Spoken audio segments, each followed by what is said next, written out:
Bienvenidos a otro de esos casos en los que la frase "esto no puede empeorar" entra en la iglesia, enciende una vela, se arrodilla, se persigna y empeora de todos modos. Porque una cosa es descubrir que alguien de la familia está viviendo una vida doble.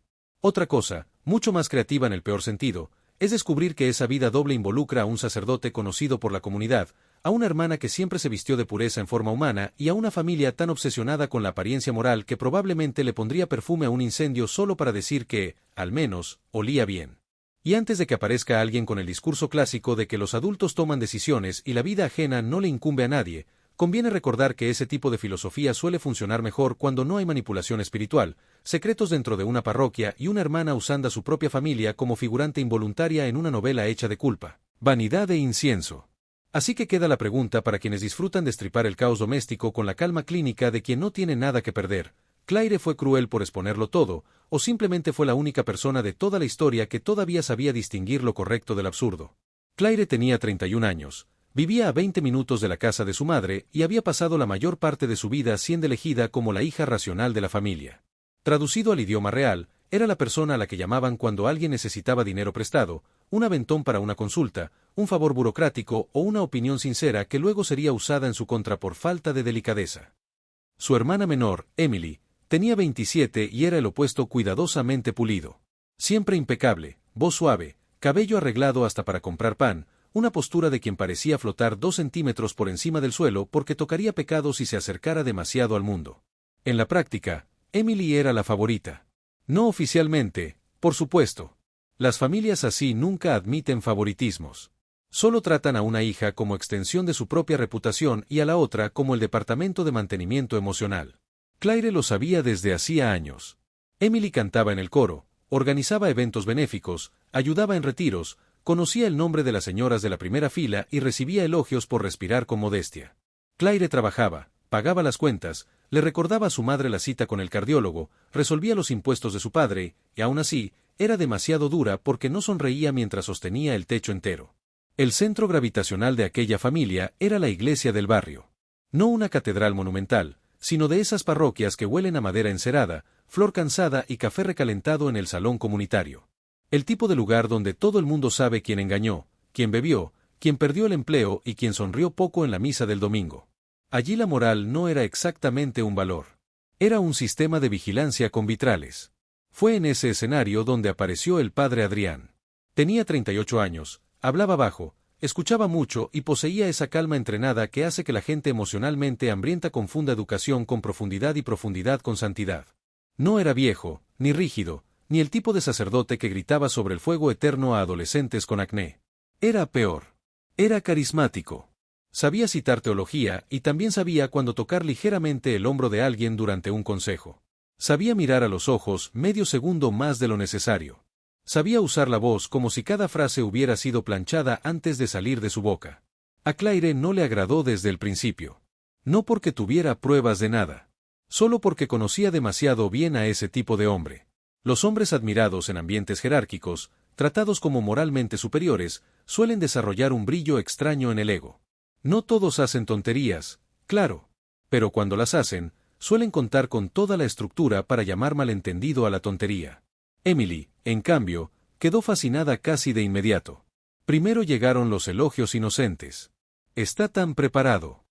Habla con tanta sensibilidad. Es raro encontrar un líder espiritual tan humano. Después llegaron las justificaciones listas, esas que nadie había pedido. La gente proyecta demasiado sobre los sacerdotes. Debe de ser una vida muy solitaria. Nadie entiende el peso que él carga.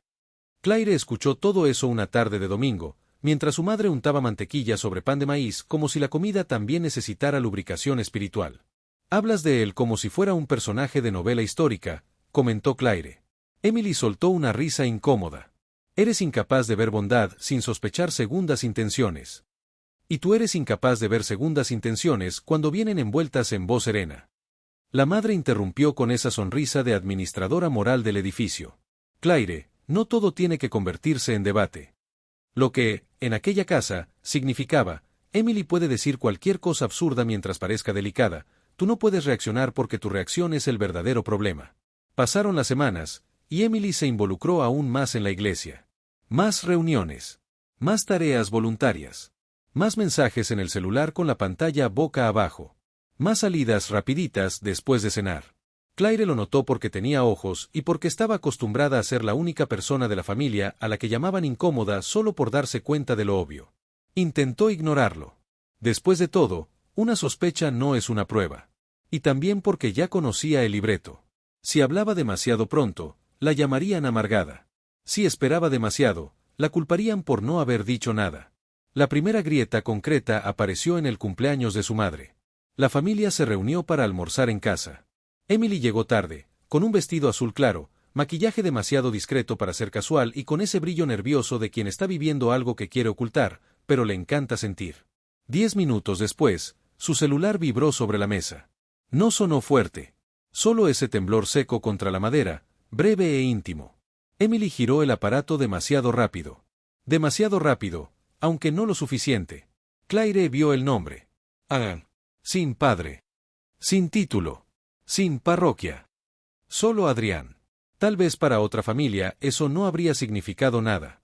Para Claire, fue como oír un vaso resquebrajarse en silencio. Emily se dio cuenta de que ella lo había visto. No dijo nada. Siguió sonriendo, cortando pastel, elogiando la decoración barata que su madre fingía haber elegido por gusto y no por oferta. Pero se tensó. La mandíbula se le endureció. Ese tipo de microexpresión que las familias falsas creen invisible porque pasaron años entrenando el arte de parecer normales mientras sangran por dentro. Más tarde, en la cocina, Claire habló en voz baja. Adrián. Emily tomó un vaso de agua. Sí. ¿Desde cuándo llamas a un sacerdote por su nombre? ¿Desde cuándo revisas mi celular? ¿Desde cuándo un sacerdote manda mensajes en medio de un almuerzo familiar? Emily se bebió el agua de un solo trago, como si el agua resolviera la combustión interna. Necesitaba confirmar algo de la campaña de donaciones. Domingo. 2:20 de la tarde. No todo es un escándalo, Claire. No todo. Pero casi siempre lo que empieza con, no es lo que parece, ya lleva horas extra en la mentira. Emily salió de la cocina sin responder. Y fue entonces cuando Claire empezó a prestar atención de verdad. No tardó en volverse menos abstracto. Emily empezó a faltar a compromisos familiares con excusas vagas. Estoy cansada. Tengo que ayudar en una visita. Te llamo luego. En cambio, aparecía impecable en eventos de la iglesia que, casualmente, siempre incluían al padre Adrián cerca. Había fotos en el mural comunitario.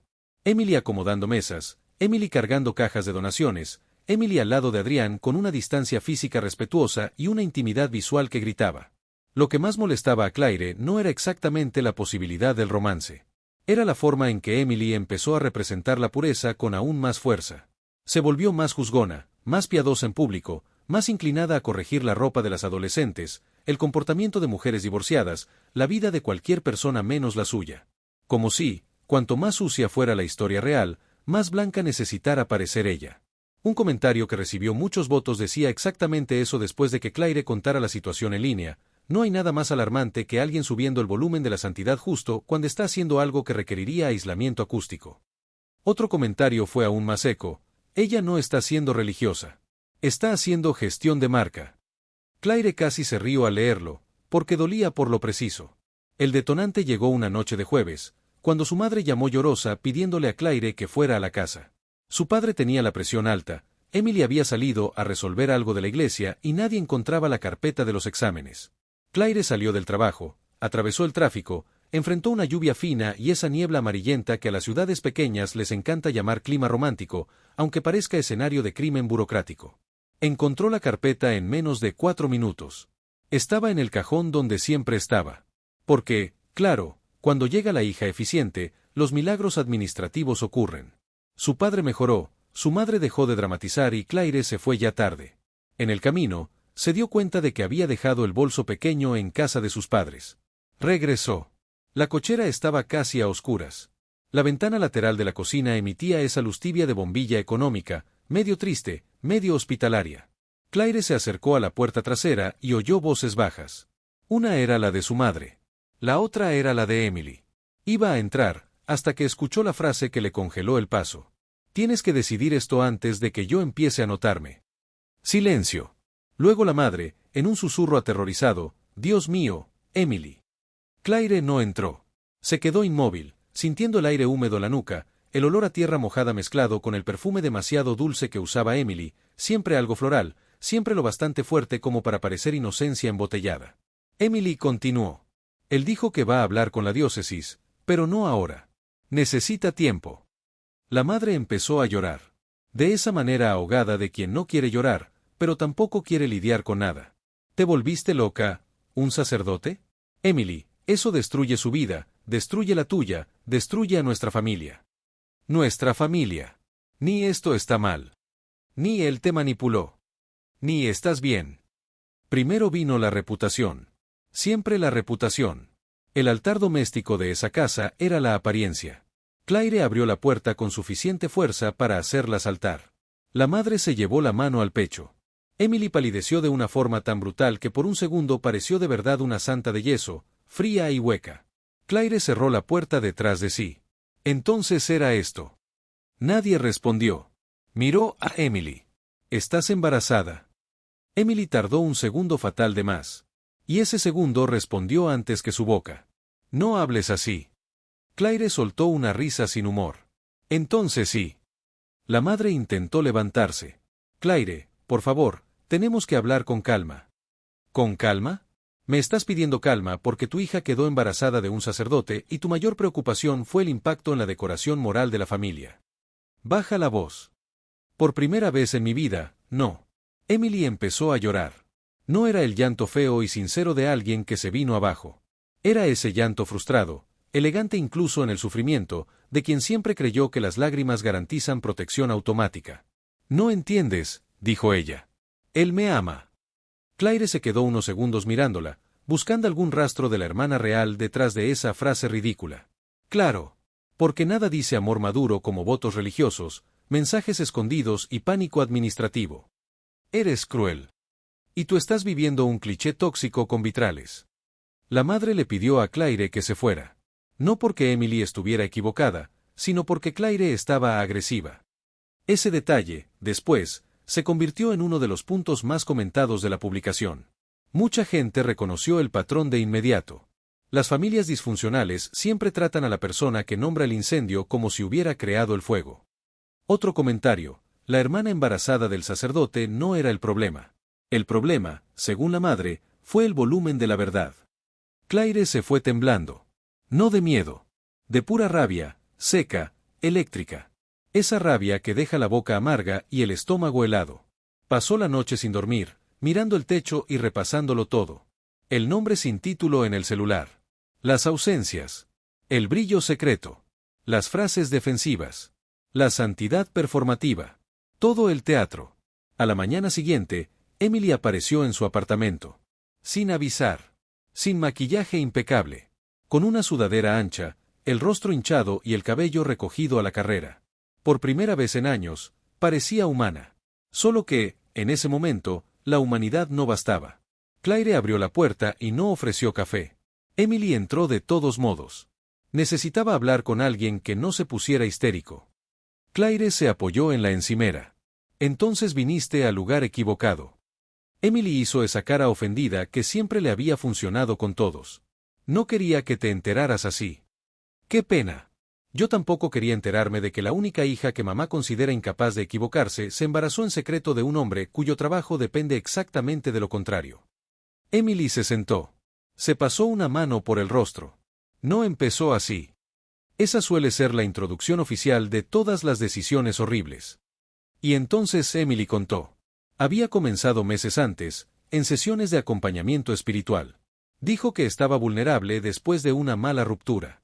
Adrián había sido amable, atento, disponible.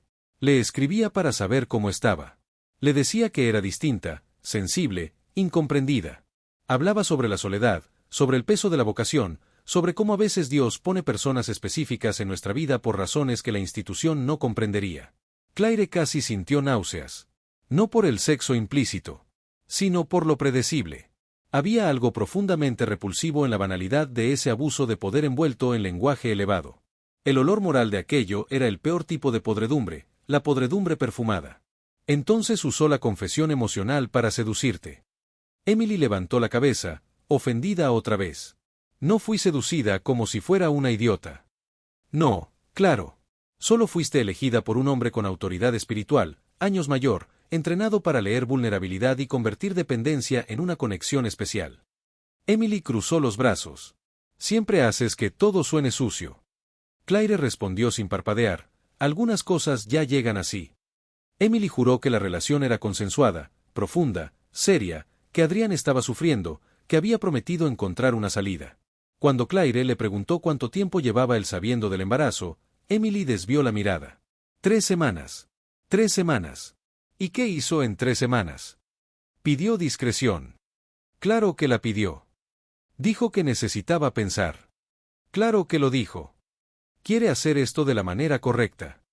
Claire se inclinó hacia adelante. Emily, los hombres que quieren hacer lo correcto rara vez empiezan con el paquete completo de mentira, secreto y cálculo de daños. Emily se puso roja, luego blanca, luego furiosa. Tienes envidia. Esa frase quedó suspendida en el aire durante un segundo tan absurdo que casi adquirió forma física. ¿Envidia de qué?, preguntó Claire despacio. De que yo sea amada. De que yo haya sido elegida. De que la gente me escuche. Ahí estaba. La grieta. La verdad pequeña y fea escondida bajo la pintura de devoción. No era solo romance. Era ego. Emily no amaba solamente a Adrián. Amaba haber sido la elegida por alguien considerado sagrado. Amaba ser la excepción. Amaba ser la mujer que había logrado cruzar lo intocable. Amaba el brillo narcisista de esa historia. Claire lo vio, y en ese momento perdió el último resto de compasión. No estás en una tragedia romántica, dijo. Estás en un escándalo y, peor aún, te parece hermoso. Emily salió dando un portazo. Esa noche, Claire publicó la historia en Reddit sin nombres reales, sin ciudad, sin demasiados detalles identificables. Dijo que necesitaba perspectiva porque su familia estaba tratando la situación como si el mayor problema fuera la incomodidad de ella ante el secreto. Preguntó si estaba mal por negarse a ayudar a encubrir la relación y por considerar denunciar a Adrián ante la diócesis si Emily seguía escondiéndose detrás del amor verdadero. La respuesta fue un vendaval. La mayoría fue directa. Denúncialo. Esto es explotación. Tu hermana es adulta, pero él tenía una posición de poder. Tu madre está protegiendo estatus, no personas. Algunos fueron más matizados y recordaron que Emily también podía estar tomando decisiones destructivas por vanidad y fantasía, sin dejar de reconocer la responsabilidad mayor de Adrián. También hubo quien dijo algo que se le quedó pegado a Claire: la institución intentará llamar a esto debilidad humana. No lo aceptes. Debilidad humana es comer pastel a escondidas a las 2 de la mañana. Esto es conducta calculada. Emily descubrió la publicación 2 días después. No porque Claire se lo hubiera contado, sino porque la madre entró en pánico al darse cuenta de que Claire estaba hablando de la familia en Internet, lo cual para ella era peor que un sacerdote embarazando a una feligresa. Emily llamó 12 veces. Claire ignoró 11. Contestó la 12ª por una razón sencilla. La gente desesperada suele dejar escapar la verdad entre 2 acusaciones. Me expusiste. Sin nombres. Me pintaste como una oportunista. Ese retrato te lo hiciste tú sola. No tienes idea de lo que estás provocando. Tengo una idea mejor que tú, al parecer. Emily respiraba deprisa. La diócesis ya lo sabe. Claire se enderezó. ¿Cómo? Silencio. Emily. Él lo contó primero. Eso fue interesante. Y por interesante, entiéndase repulsivamente revelador. Claro que lo contó. Dijo que necesitaba adelantarse porque alguien podría distorsionarlo. ¿Y cómo lo contó? Que hubo una implicación emocional en un momento de debilidad. Claire cerró los ojos durante 2 segundos. La desfachatez de esa frase era casi artística. Implicación emocional. Como si el embarazo se produjera con haikus y miradas tristes. Te llamó ¿qué? Momento de debilidad. Emily no respondió. Ya está limpiando su imagen. No entiendes la presión que él está sufriendo. No, y tú todavía no entiendes que te colocó entre él y la institución para ver si su propio cuerpo sale ileso. Esa misma semana, Emily fue apartada discretamente de varias funciones de la iglesia. No la castigaron oficialmente, claro. Solo la invitaron a descansar. Ese lenguaje pasivo-agresivo que los ambientes religiosos usan cuando quieren barrer un escándalo debajo de la alfombra sin parecer que lo están haciendo. Adrián dejó de celebrar algunas misas por cuestiones de salud. ¿Cuestiones de salud? Sí. El viejo diagnóstico clerical para cuando el problema es moral, público y potencialmente jurídico. La madre entró en modo colapso controlado. Llamaba a Claire unas veces para rogarle ayuda y otras para acusarla de haber empeorado todo. El padre hacía lo que siempre había hecho ante cualquier crisis real: quedarse en silencio y fingir que la presión alta era una personalidad. Claire se negó a volver a recibir a Emily en casa, pero aceptó reunirse con ella en una cafetería discreta. Fue allí donde la historia empeoró de la forma más predecible posible. Emily llegó usando gafas oscuras en un día nublado, porque nada dice quiero discreción como vestirse de celebridad venida a menos en una cafetería de barrio. Se sentó, se quitó las gafas y parecía destruida. No de un modo poético. De un modo humano. Ojeras, piel opaca, manos temblorosas. La fantasía empezaba a pasar factura. «Quiere una prueba de ADN», dijo Emily. Claire se quedó inmóvil. «Perdón, ¿qué?». Los abogados de la diócesis recomendaron que no se asumiera nada formalmente sin confirmación. Los abogados de la diócesis. Dijo que no es algo personal. Claire soltó una risa breve, cruel, incrédula. Algunas personas en la cafetería miraron. No importó. No es personal. Solo es tu cuerpo, tu reputación, tu futuro y el niño que él ayudó a crear. Emily comenzó a llorar. Esta vez parecía menos performativo. Más roto. Más humillado. Él dijo que me ama, Claire. Los hombres dicen muchas cosas en la oscuridad cuando creen que el día nunca va a llegar. No tienes por qué ser tan fría. Alguien aquí tiene que tener temperatura de razonamiento. Emily contó entonces que Adrián le había pedido paciencia, silencio y discreción. Dijo que quizá tendría que irse por un tiempo. Quizá sería enviado a otra parroquia. Quizá sería apartado. Quizá. Era impresionante cómo los hombres protegidos por estructuras antiguas consiguen transformar destrucción concreta en abstracción elegante. Un comentario después lo resumió brillantemente: cuando llega la factura, el romance prohibido se convierte en planilla. Claire le preguntó si pensaba seguir protegiéndolo. Emily tardó en responder. No lo sé. Y ahí estaba la parte realmente trágica. No la relación. No el embarazo. No el escándalo. El vacío. Emily, que siempre había construido su identidad sobre ser admirada, lo había apostado todo a un hombre cuya primera reacción concreta fue convocar a la burocracia. Claire fue honesta. Si decides tener a este niño, tienes que entender que él puede luchar menos por ti de lo que luchó por su sotana. Emily se cubrió el rostro. Te odio cuando hablas así. Lo sé. La verdad tiene ese don social espantoso. Los comentarios de la publicación se volvieron todavía más feroces cuando Claire volvió con una actualización. Algunas personas tenían empatía por Emily. Otras, ninguna. La mayoría lograba sostener ambas cosas a la vez. Podía haber sido manipulada y aún así estar profundamente apegada a su propio papel dentro de la fantasía. Una respuesta muy votada decía: tu hermana no es solo una víctima. Pero él sigue siendo el adulto con autoridad espiritual que eligió convertir la vulnerabilidad en acceso. Otra decía: tu madre está creando una segunda tragedia al insistir en que el peor pecado es que alguien lo sepa. Mientras tanto, el pueblo empezó a oler la sangre. Primero llegaron las miradas largas después de misa. Luego la desaparición repentina de invitaciones. Después los mensajes indirectos, esas pequeñas puñaladas con guante de encaje que las comunidades devotas adoran usar. Una vecina le dijo a la madre que algunas tentaciones femeninas son muy destructivas. Un señor le comentó al padre que a veces los líderes espirituales son blanco de trampas. Claire casi pierde el control cuando se enteró. Porque, claro, en cuanto la suciedad sale del armario, siempre aparecen voluntarios para culpar a la mujer, incluso cuando la mujer en cuestión ayudó a prender todo fuego. El patriarcado con perfume de sacristía sigue siendo patriarcado. Solo cambia la banda sonora. La gota final ocurrió cuando la madre le pidió a Claire que acompañara a Emily a una reunión privada con un representante de la diócesis. Claire no quería ir, pero aceptó porque confiaba en ese ambiente tanto como confiaría en un lobo ofreciendo consultoría a ovejas ansiosas. La sala era pequeña, fría, con un crucifijo en la pared y una jarra de agua que parecía decorativa, porque nadie la tocó. El monseñor encargado tenía el rostro cuidadosamente neutro de quien había pasado años entrenando la expresión lo siento sin permitir que rozara la responsabilidad. Habló de prudencia, de discernimiento, de sufrimiento colectivo, de la necesidad de preservar a la comunidad. Claire entendió rápidamente el juego. Nadie allí estaba centrado en Emily. Nadie estaba centrado en el bebé. Todo orbitaba alrededor del control de daños. Cuando el monseñor dijo que las narrativas precipitadas pueden herir muchas almas, Claire finalmente habló. Interesante, dijo. Porque embarazar a una feligresa aparentemente hirió menos almas que el riesgo de que alguien lo descubra.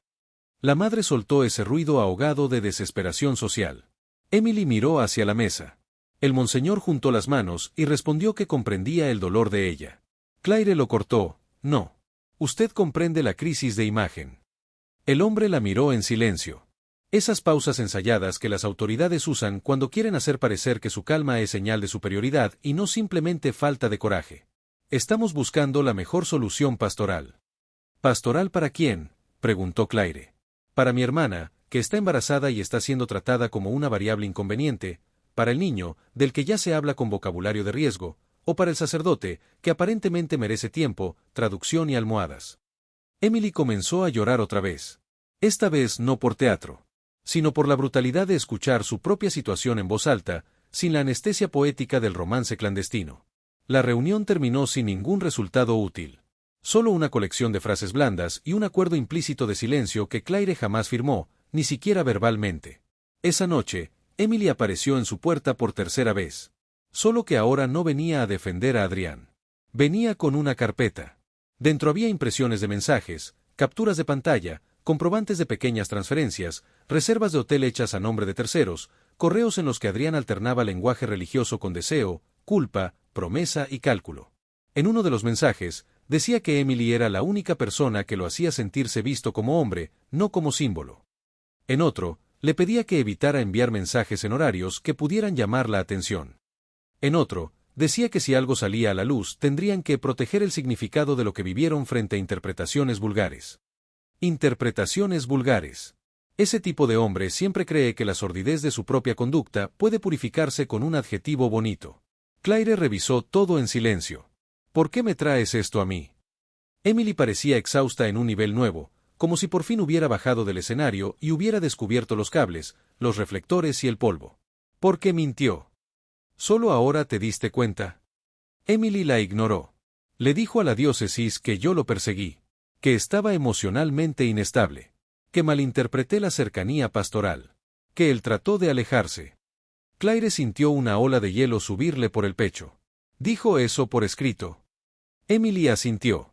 Un amigo mío de la secretaría vio el borrador de una declaración interna. Ahí terminó cualquier ambigüedad moral que aún pudiera quedar en el caso. Una cosa era la debilidad, el deseo, la cobardía.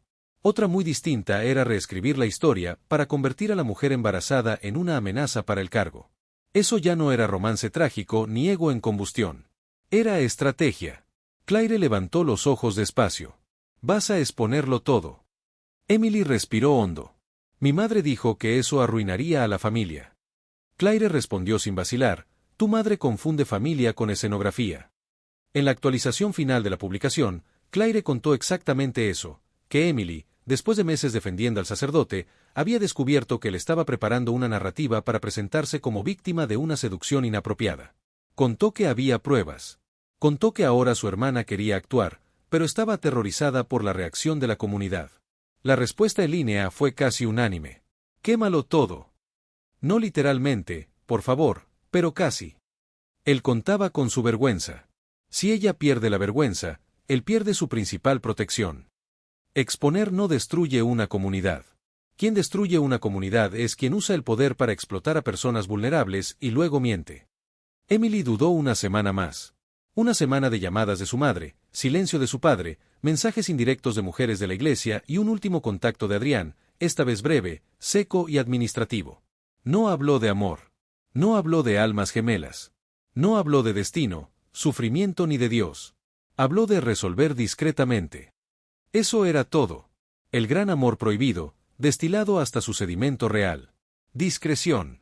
Acomodación. Contención. Entonces Emily hizo algo que nadie en la familia creyó que sería capaz de hacer. Envió todo el material a un abogado, a la diócesis y al consejo parroquial. No un paquete emocional, sino documental. Fechas. Capturas. Reservas. Mensajes. Contradicciones. Y adjuntó una declaración afirmando que cualquier intento de retratarla como acosadora o manipuladora sería respondido públicamente con más pruebas. La madre pasó 2 días sin hablarle. Después habló. Para decir que Emily estaba siendo vengativa. Emily, que durante meses había sido tratada como porcelana solo porque todavía podía servir a la apariencia, finalmente respondió algo útil. Me perdonarías cualquier pecado, mamá. Menos el pecado de avergonzarte. Claire casi aplaudió. Fue la primera frase adulta que salió de la boca de su hermana en toda la historia. Las consecuencias llegaron rápido. Adrián fue apartado.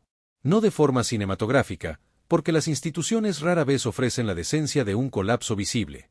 Todo fue con un comunicado vago, tono sobrio y lenguaje de neblina. Pero se fue. La investigación interna comenzó. Algunas personas de la comunidad fingieron sorpresa, otras eligieron el libreto habitual y llamaron a todo persecución, otras simplemente recalcularon su lealtad para quedarse del lado que pareciera menos vergonzoso a largo plazo. La madre se replegó socialmente. Descubrió demasiado tarde que los mismos círculos a los que había intentado impresionar no ofrecían misericordia, solo curiosidad. El padre siguió siendo un mueble triste con presión alta. ¿Y Emily? Emily no se convirtió en heroína. Y quizá esa sea la parte más interesante. No tuvo una transformación elegante, de esas que caben en una frase inspiradora. Siguió confusa, vanidosa a veces, avergonzada en otras, profundamente herida y en ocasiones todavía ridículamente nostálgica por un hombre que claramente no merecía ni el tiempo verbal pasado. Pero algo cambió. La fantasía murió. Y cuando la fantasía muere, a veces queda una persona por primera vez. Empezó terapia. Se mudó de barrio por un tiempo. Cortó contacto con casi toda la comunidad religiosa local. Dejó de usar lenguaje místico para justificar un dolor previsible. Y, según Claire, por primera vez en años comenzó a hablar sin esconderse detrás de una delicadeza ornamental. Meses después, cuando nació el niño, Adrián ya había sido formalmente apartado del ministerio. La prueba de ADN confirmó lo que nadie, salvo los abogados, fingía dudar. Y entonces llegó la cereza venenosa de todo ese pastel. Él pidió un acuerdo para que el asunto no se hiciera público más allá de lo necesario. Emily se negó. No porque quisiera una gran venganza, ni porque de repente se hubiera vuelto intrépida. Se negó porque estaba cansada de vivir en función de la comodidad moral de hombres e instituciones que jamás arriesgarían su propio nombre para proteger el de ella. Claire cerró la publicación diciendo que todavía había tensión familiar, todavía había resentimiento, todavía había un océano de terapia entre todas esas personas y cualquier cosa remotamente saludable. Pero también dijo que no se arrepentía de haberse negado a encubrirlo. Porque, al final, lo que casi destruyó a su hermana no fue la exposición. Fue la mentira protegida durante demasiado tiempo. Y fue entonces cuando los comentarios dieron el veredicto más afilado de todos. No arruinaste la vida de tu hermana. Interrumpiste el guión que lo estaba haciendo. Otro. Todos en esta historia adoraban el silencio hasta que el silencio empezó a servir al hombre equivocado. Y quizá ese sea el resumen más honesto de todo. Claire pasó años siendo llamada fría porque veía con claridad. Emily pasó años siendo llamada buena porque sabía parecer intocable.